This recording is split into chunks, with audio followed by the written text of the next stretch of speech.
अस्सलाम वालेकुम व्यूअर्स, मैं हूं डॉक्टर फहद। उम्मीद करता हूं कि आप खैरियत से होंगे। Viewers, according to World Health Organization, दुनिया भर में दिल के अमराज के बाद जो दूसरा बड़ा मसला कंसिडर किया जाता है वो है ऑस्टियोपोरोसिस। ऑस्टियोपोरोसिस बेसिकली हड्डियों की एक बीमारी है जिसको आम अल्फाज में हड्डियों का भुरभुरापन कहते हैं। इस बीमारी में हड्डियां कमज़ोर हो जाती हैं और वक्त के साथ साथ टूट फूट का शिकार हो जाती हैं, और दुनिया भर में इस बीमारी में मिलियंस ऑफ पीपल्स जो हैं वो मुब्तला हैं। और दुनिया भर के साथ साथ पाकिस्तान में भी बेशुमार अफराद इस बीमारी में मुब्तला हैं। तो आज की इस वीडियो में हम ऑस्टियोपोरोसिस से मुतालिक बात करेंगे कि ऑस्टियोपोरोसिस क्या होता है, ऑस्टियोपोरोसिस होने की वजूहात क्या हैं, और इसके साथ साथ हम बात करेंगे उन चीज़ों से कैसे बचा जा सकता है कि जो कि मेनली रिस्पॉन्सिबल हैं ऑस्टियोपोरोसिस डेवलप करने में। और आखिर में इसकी ट्रीटमेंट के हवाले से भी बात की जाएगी। और ऑफ कोर्स इस वीडियो में हमेशा की तरह इस वीडियो में भी वो चीज़ें शामिल की जाएंगी जो कि आपकी डेली बेसिस पे रूटीन का हिस्सा बनकर आपको ऑस्टियोपोरोसिस से महफूज रख सकती हैं। यानी कि आप मेडिकेशन से निकलकर उन नेचुरल चीज़ों को अडॉप्ट करके ऑस्टियोपोरोसिस को हमेशा हमेशा के लिए शिकस्त दे सकते हैं। तो सबसे पहले अगर मैं ऑस्टियोपोरोसिस के हवाले से बात करूँ कि ऑस्टियोपोरोसिस कैसे आपके बोन्स को इफेक्ट करता है, तो बोन्स बेसिकली आपके जिस्म का एक लिविंग टिश्यू है जो कि कुदरती तौर पर बनने और टूट फूट के अमल से गुजरता रहता है। आपके बोन की अगर स्ट्रक्चर की बात करें तो उसकी आउटर लेयर जो है वो हार्ड होती है, जिसकी वजह से इसको कॉम्पैक्ट बोन कहते हैं, जबकि इसकी inner layer comparatively outer layer की नरम होती है, जिसकी वजह से इसको स्पॉन्जी बोन कहते हैं।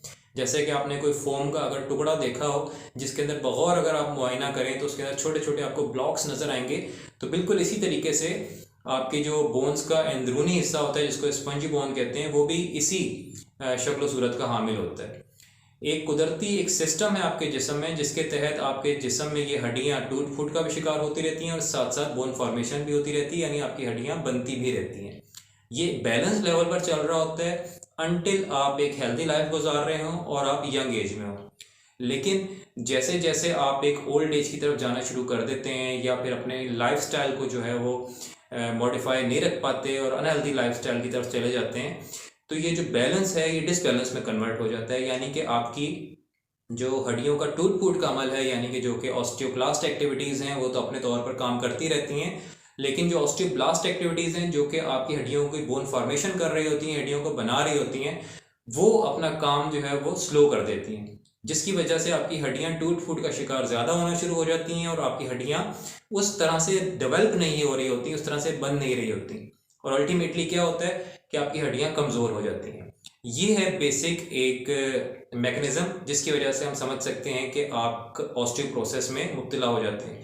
यानी कि ये प्रोसीजर अगर कंटिन्यूसली जारी रहे तो इसकी वजह से आपकी हड्डियां भुरभुरेपन का शिकार हो जाती हैं और एक टाइम आता है कि वो छोटी से छोटी चोट लगने पर भी फ्रैक्चर का शिकार हो जाते हैं। हम बाजू का देख रहे होते हैं, मरीज कहते हैं कि जी चोट तो इतनी ज़्यादा नहीं लगी थी, बड़ी एक आम सी चोट लगी थी लेकिन फ्रैक्चर हो गया। तो उसकी वजह ये थी कि ऑस्टियोपोरोसिस डेवलप हो चुका था, हड्डियां कमजोरी की तरफ जा चुकी थी, लेकिन ख्याल नहीं किया गया, जिसकी वजह से एक छोटी सी चोट ने भी अपना काम कर दिखाया और फ्रैक्चर हो गया। तो ये है ऑस्टियोपोरोसिस। यहाँ पर आपके लिए ये जानना जरूरी है कि ऑस्टियोपोरोसिस दो टाइप का होता है, एक प्राइमरी ऑस्टियोपोरोसिस और इसके अलावा सेकेंडरी ऑस्टियोपोरोसिस। जो प्राइमरी ऑस्टियोपोरोसिस होता है वो एज रिलेटेड होता है, यानी कि वो लोग जो कि 55-56 साल की एज तक पहुंच गए हैं और अगर उनमें ऑस्टियोपोरोसिस के सिम्टम्स आने शुरू हो गए हैं तो उनको हम प्राइमरी ऑस्टियोपोरोसिस की कैटेगरी में फॉल करेंगे। और इसके अलावा ऐसे बच्चे या फिर एडल्ट्स जो कि ऑस्टियोपोरोसिस के सिम्टम्स के साथ आ रहे हैं तो उनको हम सेकेंडरी ऑस्टियोपोरोसिस की कैटेगरी में फॉल करेंगे। अब यहाँ पर ये जान लीजिए कि सेकेंडरी ऑस्टियोपोरोसिस में जो लोग रिपोर्ट होते हैं उनकी क्या मेन वजूहात होती हैं कि वो इस बीमारी में मुब्तला हो गए। उसकी मेन वजह ये होती है कि वो काफ़ी लंबे अरसे तक अगर स्टेरॉइड्स का इस्तेमाल करते रहें, या फिर उनमें कोई हार्मोन प्रॉब्लम रही है या कोई कैंसर प्रॉब्लम है, या इसके अलावा अनहेल्दी डाइट या अनहेल्दी लाइफस्टाइल को वो फॉलो कर रहे हैं। और इसके साथ साथ अगर ख़वातीन हैं, क्योंकि ख़वातीन में जो है वो कंपैरेटिवली मेल्स के ऑस्टियोपोरोसिस की शरह ज़्यादा है। एक सर्वे के मुताबिक हर 3 में से एक खातून इस बीमारी में मुब्तला है, जबकि मर्द हजरात में से हर 5 में से एक मर्द इस बीमारी में मुब्तला है। तो ये चीज़ प्रूव करती है कि ख़वातीन में इस बीमारी की प्रेवलेंस ज़्यादा है। और इसकी एक अहम वजह है कि हर हेल्दी वुमेन को हर माह तकरीबन एक मेंस्ट्रुएशन साइकिल से गुजरना होता है, जिसको मेनोपॉज या फिर आम अल्फाज में पीरियड्स कहते हैं। इस फेज से गुजरने के बाद उनकी ओवरी एक हार्मोन प्रोड्यूस कर रही होती है जिसको एस्ट्रोजन कहते हैं, जो कि बनना बंद हो जाती है। इस हार्मोन के बंद होने की वजह से जो इनके जिस्म में ऑस्टियोक्लास्ट एक्टिविटीज़ हैं वो कंपैरेटिवली ऑस्टियोब्लास्ट एक्टिविटीज़ के तेज़ हो जाती हैं। यानी कि आम अल्फाज में जो हड्डियों के टूट फूट का अमल था वो हड्डियों के बनने के अमल के मुकाबले में तेज़ हो जाता है, जिसकी वजह से उनके जिस्म को इंतहाई शदीद नुकसान पहुँचता है। और सोने पे सुहागा ये है कि स्पेशली अगर हम एशियन ख़वातीन की बात करें तो ये बिल्कुल वैसे भी अपना ख्याल नहीं रखती, यानी कि ना तो अपनी डाइटरी इंटेक्स का सही तौर पे ख्याल रखती हैं, ना तो कोई कैल्शियम इंटेक, ना फिर विटामिन डी इंटेक लिया जाता है प्रॉपरली, जिसकी वजह से इनमें प्रेवलेंस मज़ीद ज़्यादा होती है एज़ कम्पेयर टू मेंस।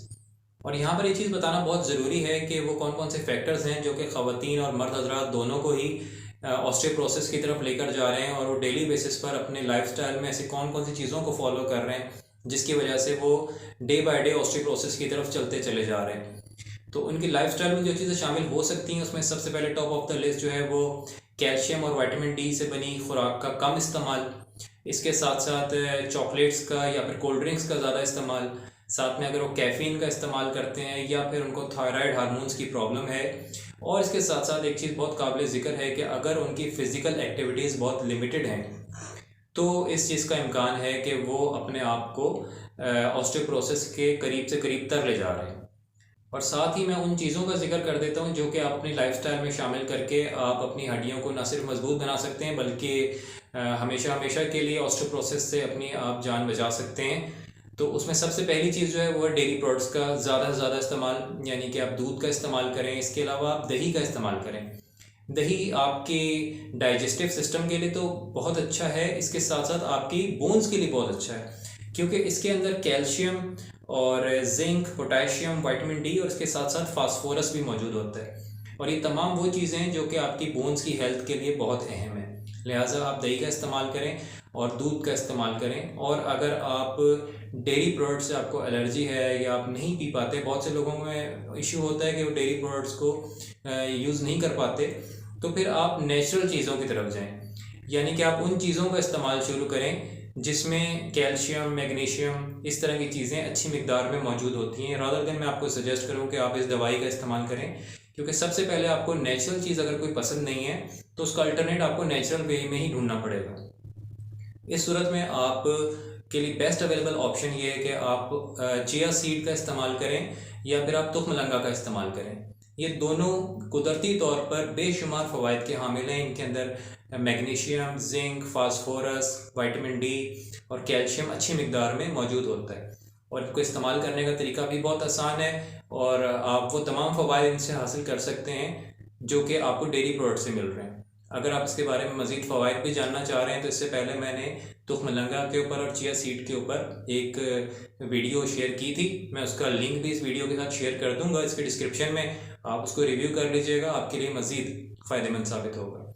इसके साथ साथ आप अपनी खुराक में ग्रीन वेजिटेबल जो होती हैं, ग्रीन लीव्स वाली वेजिटेबल, उसको शामिल करें, क्योंकि उसके अंदर कैल्शियम और विटामिन के अच्छी मिकदार में मौजूद होता है।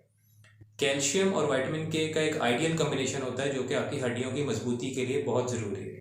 और इसके साथ साथ आप बीन्स का इस्तेमाल करें। बीन्स के अंदर कैल्शियम, मैग्नीशियम और फाइबर अच्छी मिकदार में होता है। कैल्शियम आप पहचान गए हैं कि आपकी बोन्स के लिए कितना ज़्यादा अहम है। इसके साथ साथ फाइबर जो है वो आपके डाइजेस्टिव सिस्टम के लिए बहुत ज़्यादा अहम होता है। लिहाजा अगर आप बीन्स का इस्तेमाल करेंगे तो ना सिर्फ आपकी बोन्स यानी हड्डियों की सेहत के लिए अच्छा होगा, बल्कि इसके साथ साथ आपके डाइजेस्टिव सिस्टम के लिए भी अपना बहुत अहम किरदार अदा करेगा। इसके साथ साथ आप जो है वो सुबह 9 बजे से लेकर दोपहर 12 बजे तक जो है सन बाथ लें रोज़ाना 15 से 20 मिनट, यानी कि सुबह 9 से 12 बजे तक सूरज की इस रोशनी में अगर आप 15 से 20 मिनट का वक्त गुजारते हैं तो कुदरती तौर पर आपके जिस्म में जो विटामिन D3 की मिकदार है वो पूरी हो जाती है। जबकि इसके बरक्स जो आजकल हमारा लाइफस्टाइल है वो इस टाइम पर ज़्यादातर लोग सो रहे होते हैं, और इस वजह से वो एक नेमत है कुदरती तौर पर जो आपके जिस्म तक पहुँच सकती है, उससे आप महरूम रह जाते हैं। ऑस्टियोप्रोसिस की ट्रीटमेंट के बारे से अगर मैं बात करूं तो इसमें यूजुअली जो ट्रीटमेंट ऑप्शंस लिए जाते हैं for the treatment of osteoporosis उसमें बिस्फॉस्फोनेट्स हैं, इसके अलावा स्ट्रोंशियम ग्रेनुलेट है जो कि एक नेचुरल एलिमेंट है for the treatment of osteoporosis. इसके अलावा विटामिन D3 और कैल्शियम की थेरापीज को भी ऐड किया जाता है। विटामिन D3 जो है वो 4000 international unit per day recommended है। इसके अलावा calcium 1200 milligram per day recommended है। इसके साथ साथ मुख्तलिफ मल्टीवाइटमिन्स वगैरह भी यूज़ की जाती हैं। लेकिन अगर आप चाहते हैं कि इन तमाम दवाइयों से आप महफूज रहें और अभी तक अगर आप एक हेल्दी लाइफ गुजार रहे हैं, तो आपको चाहिए कि अपने तमाम लाइफस्टाइल्स को चेंज कर लें, जो कि मैंने अभी आपको बताया, और हेल्दी लाइफस्टाइल की तरफ आएँ, जिनका जिक्र इस वीडियो में मैं कर चुका हूँ। और अगर आपके हल्का अहबाब में कोई शख्स ऑस्टियोपोरोसिस के मर्ज़ में मुब्तला है तो अपना खुद इलाज ना कीजिए, बल्कि जल्द अज जल्द अपने किसी मौलिज के पास ले जाइए ताकि उनका सही इलाज हो सके। मुझे उम्मीद है कि आज की वीडियो आपको पसंद आई होगी और आपके वो तमाम सवाल जो आपके जहन में मौजूद थे रिगार्डिंग ऑस्टियोपोरोसिस, उनका जवाब आप तक पहुँचाने में मैं कामयाब रहा हूँगा। अपना और अपने अहल वाल का ख्याल रखिएगा। अस्सलाम वालेकुम।